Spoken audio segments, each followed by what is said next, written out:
Yo, what up, world? It's your boy C's from the CZLife.com. Welcome back to the people's favorite channel on the internet.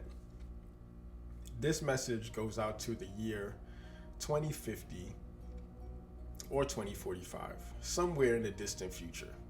You're probably wondering, like, why I'm enslaved to the machines, like, why didn't our ancestors do much to protect us, etc., etc.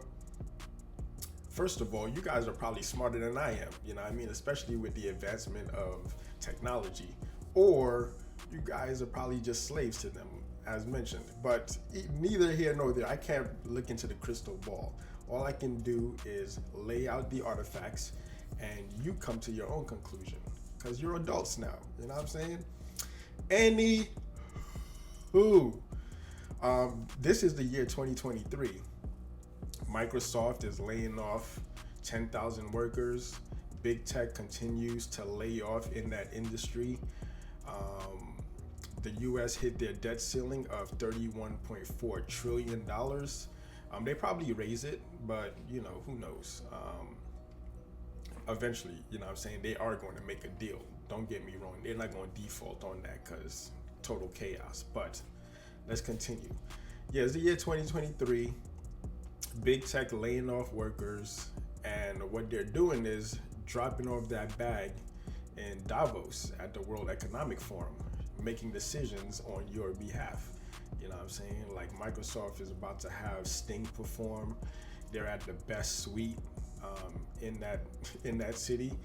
But I ain't gonna hold you. For one, I ain't gonna tell them how to spend their money, because me, although I have a track record of being fiscally responsible, I'm about to start acting fiscally irresponsible, just like these bankers and institutions, because they seem to be getting away with it, and the ones who are fiscally responsible are the ones who end up picking up the tab.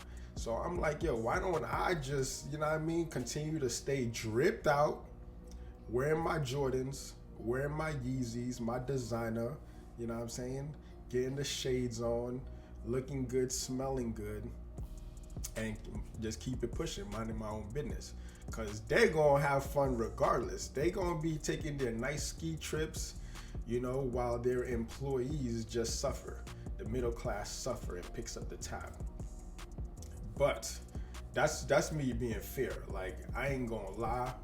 I ain't going to come up here and be like, yo, they shouldn't be doing that. Like, yeah, do that, and I'm gonna do that too, you know what I'm saying? Because if y'all gonna get bailed out, yeah, I'm gonna be right, like, yo, yeah, let me get my handouts too. Because we saw what they did with the PPPs. We saw how within the last 2 years the top 1% accumulated about 80 to 90% of the wealth generated within those 2 years. You see, like, hey, so we gonna just follow suit and get bailed out just like everybody else, and just keep it pushing, you know what I'm saying? Because they don't really care about us. Shout out to MJ, man. Shout out to MJ. You are missed. Alright, you are missed. So with that said, man, this is what they're saying about our stock in this year. So there are two versions to the story that I just laid out to you. There is the machines winning, right? And you in 2045, 2050 are in debt to it, right? And you're enslaved to it. Or there is us, which is going to be the biggest transfer of wealth in history. Now there's a lot of debate within the meme stop. I'm saying meme stop. Within the GameStop, AMC, meme stock community, where one stock is going to be the one to rip first. I'm gonna like lay it out to you. I don't care who or what rips first. I don't care. I'm not an AMC diehard, GME only. Like, if you look at what's going on within our political space, you have dinos and rhinos. Dinos are Democrats in name only, and rhinos are Republicans in name only. Meaning that it's only in the name and they just side with what's important or what they deem is important. They're not like die-hard Republican or Democrat. And I'm sort of like AMC and GME. I'm like retail in name only. Like I would like to operate like a hedge fund, not doing the criminality and running companies out of business. I just want that bag. You know what I'm saying? Like I would do a position swap. Now, this is something that me and my homies have been talking about behind the scenes. But you know what I mean? That's where we are. Anyway, I'm not going to snitch on myself, but position swap, meaning like at the end of the day, wealth needs a means of transport, right? It needs to be transferred somehow, some way. Now, you get your dollars when they buy your shares at whatever cost, 100,000, 10,000, whatever you believe in. What are you going to do with that money? What are you going to do with that money? You're going to either buy assets or buy stuff. And the assets are in the same very market, which is heavily manipulated. Now, a lot of people is saying, I'm going to put my money in credit unions, I'm going to buy real estate. Whatever you think is going to happen, you're going to do. So what I'm saying is position swap. The hedge funds have like these positions in blue chip stocks, in real estate, in different asset classes. They're going to come to you and say like, yo, allegedly, they're going to come to you allegedly, not directly to you, but they're going to come to you via your broker and like, yo, what do you want for this? Now you can be like, yo, I want that stone cold hard cash, 100,000, 500,000, whatever the case is. You're going to say, give me that cash, right? 100,000, whatever. I'm going to be like, yo, what do you got back there? Right? Like it's sort of like a pawn shop. I want your Tesla. I want your real estate dividend portfolio. I want those things. I want passive income. Like what? I want $100 million worth of passive income out of the stock market. Or to be fair, I know when you throw crazy numbers out there, people just go running. But what I'm saying is I want $100 million portfolio that generates passive income, like $4 million a year, $3 million a year, $10 million a year. Give me that position swap and you can have my shares. All right. Give me a portfolio that's going to generate me $4 million a year for the rest of my life. Hey, man, you gotta start thinking that way. A lot of people are just like not thinking past Hodl or 100,000, like a million. Like, yo, there are different ways to transfer wealth. You can transfer wealth like, yo, give me a $20 million real estate portfolio that is generating passive income. They could give you $20 million worth of real estate that won't move or won't earn anything. It could be like one of those like foreclosed malls, and they say like, here, you wanted a $20 million. No, I want a $20 million or $100 million portfolio that generates $4 million a year. That's what I want. All right. Like, can you position swap that? That's what I want for my shares. All right. Like 100,000, $1 million. Nah, man, you got the positions locked in already. You need the shares. Let's swap. Get you out of your little kerfuffle. You know what I mean? And just keep it pushing. But hey, if you want to have that discussion, we can talk about it. But that's where my mindset is at. I'm looking for like a position swap and seeing like, yo, are these hedge funds looking to make a deal? You know what I'm saying? Or just flat out let the numbers run up. Who knows? I don't know. But that's where my mindset is at, man. Anyway, these are what the news, the mainstream media pundits think about us and our stock. Look at how they just look at like their communication.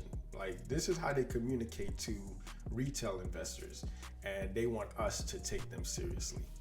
What's happening in meme world over here? Do you follow it anymore? What the apes or the GameStop? I don't think that Bed Bath and Beyond hit a little bump in the road for the meme stock world, right?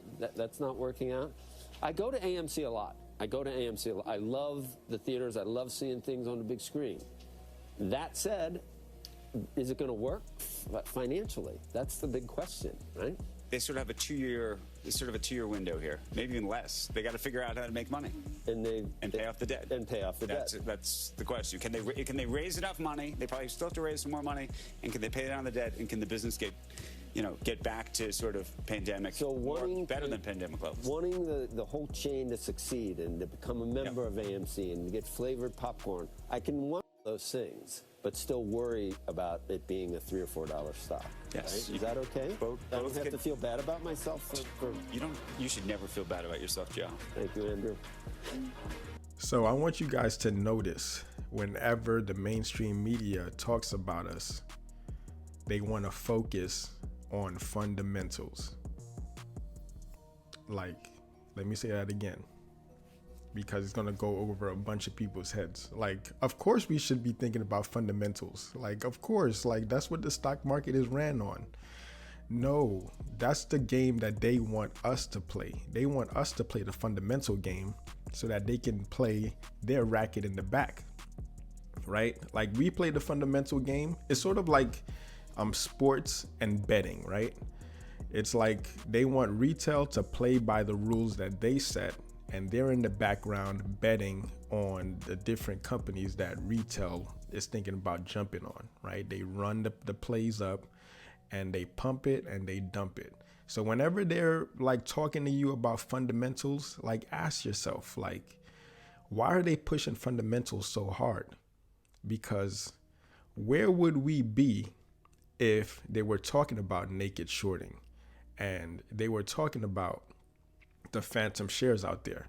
Where would this play be if on the mainstream media, instead of them pumping this fundamental game that doesn't work anymore and talk about the actual truth that's happening? Because look at where they're reporting from. They're reporting from Davos, the World Economic Forum. That's where the world's 1%. I'm going to be at one of those one of these years, because I'm getting there. Like, I keep saying, the middle class is a trap. The middle class is about to be bag holders. And it took me a while to get to middle class for me to understand that. Because when you're like broke, poor, come from the circumstances that I came from, you're ignorant to all this. You're in survival mode. You're looking for ways to survive. So you're doing whatever it takes. Then you get to a decent position in life. You know, I am truly grateful. I wouldn't trade it for the world right now, because, you know, life is a life lesson, and it takes you some time to get into certain positions for you to truly understand that lesson. And when I got to middle class, I'm looking around and I'm like, yo, this can't be it. This can't be it. This is not what the American dream that they like. It's cool. I'm like living in a 4,000 square foot house. I got a pool in the back. I got a car, got a career, doing my passion, doing what it is that I love. 2 beautiful children, a beautiful dog that keeps me sane. She's actually laying stretched out. I got to go take her out on a walk real quick. That's Brooklyn, by the way. You know what I'm saying? I'm like, nah, man, like wealth. Like, that's what you strive for. You strive for what God promised you. Like, God promised me life and prosperity and fortune, and I'm looking to get my fortune. I'm not trying to take it from anybody's hands, like the rich hedge funds, whatever. I'm not trying to take your wealth from you. I'm just looking to collect mine. So do what you got to do to make that happen, because God promised me the bag, and he says that you got it. Hey, anyway, the middle class is a trap. I'm going to be that 1%er. I'm going to be at Davos making those decisions, and I'm going to be making it from somebody who been through it all. Like, there are people there that has silver spoons in their mouth, right? Don't know what it's like to fight from paycheck to paycheck. Different world, right? They're outside of the game. Everybody in here, in the Matrix, they're playing the game, trying to like compete with other people. I'm like not trying to play that competition game. The wealth game ain't competition. Like, like they make you think like you got to compete with one another and play these like competitive games and like step on your fellow man to get ahead. But that ain't the way that is set up. They make it seem that way, right? So they are out there in the World Economic Forum making decisions for you. And at this forum, they got world-class services, running water, like 5-star Michelin star restaurants, all of that. But they want to then tell you how to live. They want to like put chips to replace your job. You know what I'm saying? Like, hey. Anyway, that's just my little 2 cents out there. Put that out there for you to digest. But yeah, you're going to get them they're going to tell you all of this, right? Fundamentals, when everybody knows that this is not a fundamental play. This is a wealth transferring play, right? And the vehicle happens to be AMC, GME, all these other meme stocks, Alibaba, Bed Bath & Beyond. It doesn't matter. We need that position swap. You know what I'm saying? You need this because you guys been running reckless, right? And now give us that position swap, and then we'll let you play the game too to get back what you need to get back. But we need that wealth transfer. It's just that simple. So whatever you need to do at Davos, let them know that there's some trillions missing and retail wants it. All right, it's just that simple. Y'all can play that fundamental game all y'all want, talking about, oh, like nobody's going to the movies anymore. Like, you have some truth to what you're saying. We're not denying that, but we just talk about the trillions of dollars missing, the hundreds of billions of dollars missing, and how retail wants it.